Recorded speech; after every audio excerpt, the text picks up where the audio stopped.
کیا تم ڈر گئے اس بات سے کہ تم اپنی رازدارانہ گفتگو سے پہلے صدقہ دو؟ بس اگر تم ایسا نہ کرو اور اللہ نے تم کو معاف کر دیا تو تم نماز قائم کرو اور زکوٰۃ ادا کرو اور اللہ اور اس کے رسول کی اطاعت کرو، اور جو کچھ تم کرتے ہو اللہ اس سے باخبر ہے۔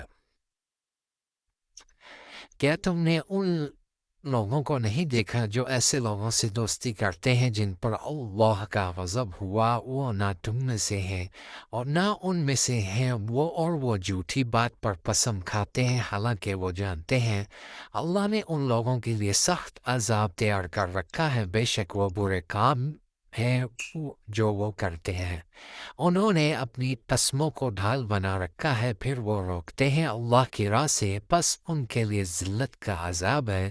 ان کے مال اور ان کی اولاد ان کو ذرا بھی اللہ سے نہ بچا سکیں گے۔ یہ لوگ دوزخ والے ہیں، وہ اس میں ہمیشہ رہیں گے۔ جس دن اللہ ان سب کو اٹھائے گا تو وہ اس سے بھی اس طرح کی قسم کھائیں گے جس طرح تم سے قسم کھاتے ہیں، اور وہ سمجھتے ہیں کہ وہ کسی چیز پر ہیں۔ سن لو کہ یہی لوگ جھوٹے ہیں۔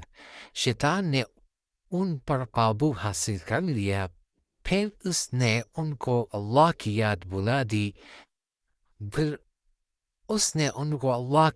بلا دی ہے۔ یہ لوگ شیطان کا گروہ ہیں۔ سن لو شیطان کا گروہ ضرور برباد ہونے والا ہے۔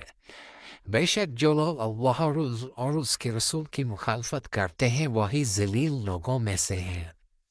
اللہ نے لکھ دیا کہ میں اور میرے رسول ہی غالب رہیں گے۔ بے شک اللہ قوت والا زبردست ہے۔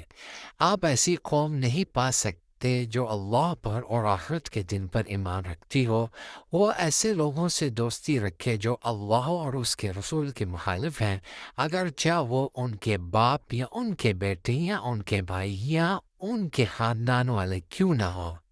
یہی لوگ ہیں جن کے دلوں میں اللہ نے ایمان لکھ دیا ہے اور ان کو اپنے فیض سے قوت دی، اور وہ ان کو ایسے باغوں میں داخل کرے گا جن کے نیچے نہریں جاری ہوں گی، ان میں وہ ہمیشہ رہیں گے۔ اللہ ان سے راضی ہو اور وہ اللہ سے راضی ہوئے۔ یہی لوگ اللہ کا گروہ ہیں اور اللہ کا گروہ ہی فلاح پانے والا ہے۔ صدق اللہ العظیم۔